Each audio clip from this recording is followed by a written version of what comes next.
A esquizofrenia, né, que é a psicose, tem tratamento hoje, tem controle, mas não tem cura. Porque a esquizofrenia vem em cima de uma personalidade específica. É uma criança que sempre foi mais reservada, mais tímida, com menos mecanismos de defesa. Então é aquela criança, aquele adolescente que não sabe responder a uma agressão, que não sabe lidar com dificuldade, ele foge, ele se omite.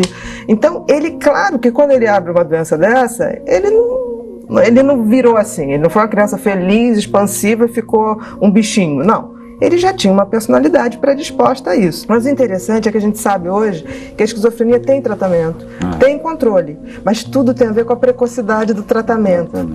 Né? Então, por exemplo, o primeiro surto... Então, quanto mais cedo começar, melhor? Com certeza. Por exemplo, o primeiro surto esquizofrênico, o índice de você poder controlar aquela pessoa para o resto da vida sem recaída é de 80%. Quando vai para o segundo, isso baixa para 50%. E a partir do terceiro surto, a probabilidade daquilo não cronificar de uma forma que a gente vê muito no Hospital Pedro II, né? Aqueles pacientes mais crônicos, baixa para 30%. E o que acontece? Então você tem que tratar imediatamente? Sim. Até porque a psicose não é difícil de detectar, porque é um quadro muito florido, ela é difícil de tratar, de conscientizar e tratar. Você de cara, assim, numa entrevista, numa consulta, você saca? Claro. Se a pessoa é esquizofrênica ou não. Porque é muito florido o quadro. Tipo o quê? O que é um quadro florido? Por exemplo, a família chega e traz. Aí a família diz que ele está delirando. Ele está vendo que aquilo vai prejudicar ou vou internar, ele fica mudo. Você tem que, com psicose, entrar no jogo do paciente. Então, eu nunca nego. Por exemplo, tem um cara debaixo do sofá. E será? Por que ele está aqui? Nossa, a gente tem que investigar isso. Então eu sempre digo, vamos investigar isso, porque ele está sempre perseguido, né? E na hora que você faz isso, ele abre um sorriso, tipo assim, alguém está me entendendo. Então é muito fácil. Ou ele está ouvindo, ou ele está correndo, ou ele está desesperado, porque é um sofrimento absurdo.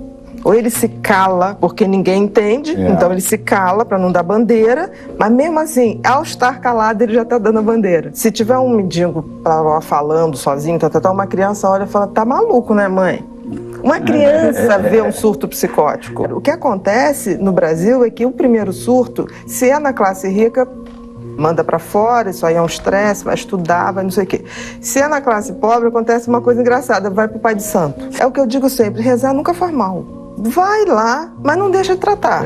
Não tem problema nenhum. Reza também. Reza também, não faz mal nenhum. Agora, o que acontece é que cronifica, né? Porque quando chega, já teve o terceiro. Um surto a primeira vez, 6 meses antes, o paciente já começa a dar sinal.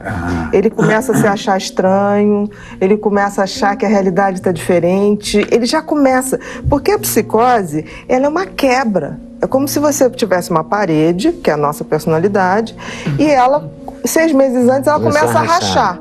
Mas tudo bem, tá tranquilo. Quando explode o surto, aí abriu uma fissura. Se você não trata ali na primeira, aquela estrutura, depois do terceiro, aquilo vai pedacinho para tudo que é lado. Aí tem o tal do empobrecimento, né? Afetivamente fica uma pessoa embotada, uma pessoa como se não tivesse sentimento, mas na realidade tem, mas não sabe mais expressar esse sentimento. Teve uma época que se glamourizou a genialidade artística com a psicose. Então, por exemplo, o cara começava a delirar e pintar, então, nossa, deixa ele assim porque ele está produtivo, ele é um gênio da arte, ele é um gênio da pintura, um gênio da literatura, seja o que for, né? O que acontece é que a gente não pode esquecer que antes da pintura, da arte, seja como for, tem uma pessoa ali sofrendo horrores. Horrores. A psicose sofre. E sofre por quê? Porque ouve vozes, porque tem visões, porque sabe que está diferente do resto. No início, antes de abrir o surto, ele tem uma sensação de estranheza muito desagradável. Porque nunca é uma estranheza assim, nossa, eu tô mais bonita, eu tô bacana. Não, uma estranheza, o meu corpo não bate com a minha mente. Quer dizer, é uma sensação de estranheza no mundo, não tem lugar para você. A psicose se caracteriza por delírio, alucinações. Delírio é eu começar... eu entrar numa realidade que não é real, eu criar uma realidade paralela. Então, por exemplo, eu começo a achar que estão me perseguindo porque eu tenho uma informação que só o FBI sabe e a Rússia está atrás de mim, na época da Guerra Fria. A alucinação é um pouquinho mais grave, ter uma percepção distorcida de um estímulo real ou perceber o que nem existe, ver o gato que não está lá. Ou então ver uma sombra e distorcer achando que é o gato. Então, isso é um sinal de gravidade. Agora, esses sintomas, o delírio e a alucinação, eles são muito gritantes. Esse é fácil de identificar. Os que causam muito mais, você tem que pesquisar mais, é a afetividade. Porque você sabe que o cara sente, mas ele não consegue expressar.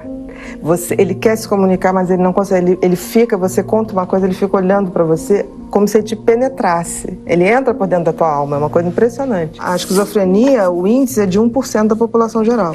Desse 1%, 6% se matam por desespero, por absoluto medo, cometem o suicídio, tentando fugir de alguma coisa. Entendeu? Então hoje a regra é muito clara. Por exemplo, se tiver uma ameaça à vida da pessoa ou à vida de terceiros, o médico tem que intervir.